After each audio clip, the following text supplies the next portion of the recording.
Είναι γνωστό πλέον ότι οι αεροψεκασμοί από δηλώσεις πολλών επιστημόνων ότι περιέχουν κατά πάσα πιθανότητα αλουμίνιο.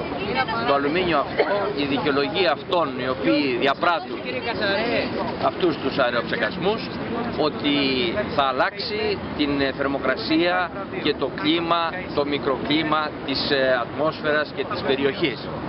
Όμως, σε κάθε περίπτωση, οι αεροψεκασμοί αυτοί και το αλουμίνιο το οποίο πέφτει στη γη ενώνεται με άλλα ιχνοστοιχεία και κυρίως με φθόριο, το οποίο φθόριο είναι από τα φυτοφάρμακα, το Roundup, κυρίως της Monsanto, το οποίο όταν ενώνεται με το αλουμίνιο γίνεται φθοριούχο αλουμίνιο και εισέρχεται στην κυκλοφορία του αίματος και μπαίνει στον εγκέφαλο και προκαλεί Αλτσχάιμερ και άνια και άλλες νευρολογικές διαταραχές.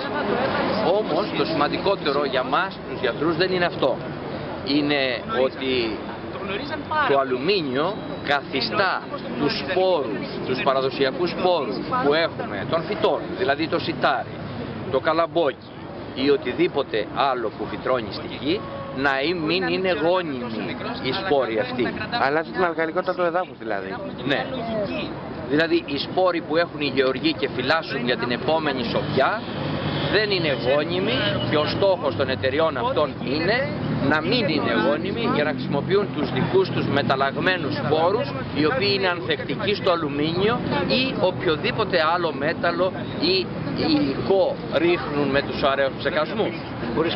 Ο κύριος στόχος λοιπόν των εταιριών είναι να μην έχουμε την ελευθερία των σπόρων, να έχουν αυτή το μονοπόλιο της πώλησης των σπόρων, άρα τον έλεγχο των τροφίμων. Και όπως ξέρετε, ο έλεγχος των φαρμάκων και του πετρελαίου είναι ήδη γεγονός, εν την ημέτρο είναι και ο έλεγχος των τροφίμων, αλλά όχι ολοκληρωτικός. Και κυρίως δεν ελέγχονται οι σπόροι στην Ελλάδα.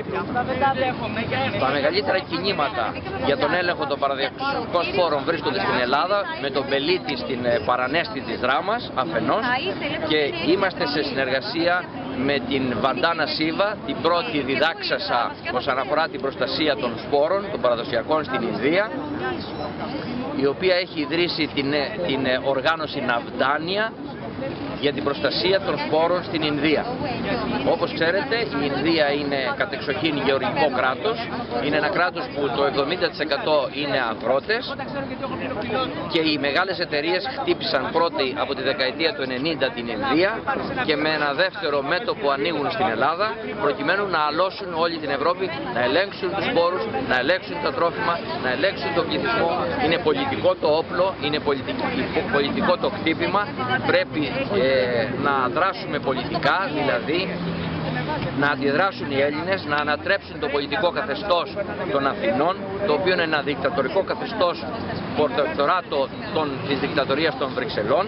Έχουν υπογράψει όλες τις συμφωνίες του Άμστερνταμ, την συνένεση της Ουάσιγκτον του 1990, τη συνθήκη του Άμστερνταμ, της Νίκαιας και τη συνθήκη της Λισαβόνας την τελευταία, μέσα στο οποίο περιέχονται όλες οι νομοθεσίες εκείνες που κατοχυρώνουν τον κώδικα αλιμεντάριους, δηλαδή τον έλεγχο των σπόρων, δηλαδή τον έλεγχο των τροφίμων, δηλαδή τον έλεγχο της ζωής μας. Και μία τελευταία παράμετρος που θα βάλω εγώ είναι ότι με τα τρόφιμα τα οποία θα μας διοχετεύουν θα μας αυξάνουν την οσιρότητα, ήδη την έχουν αυξήσει κατακόρυφα. Γι' αυτό οι προοπτικές και οι μελέτες που λένε για την Βρετανία το 2030 ένας στους δύο θα εκδηλώσει καρκίνο στη Βρετανία. Αν είναι για να επαναστατήσει η Ελλάδα και οι Έλληνες, ένας λόγος πρώτος είναι ο έλεγχος των σπόρων που πάνε να κατοχυρώσουν, ο έλεγχος των τροφίμων. Δεν πρέπει να περάσει αυτή η πρόταση. Ευχαριστώ πολύ.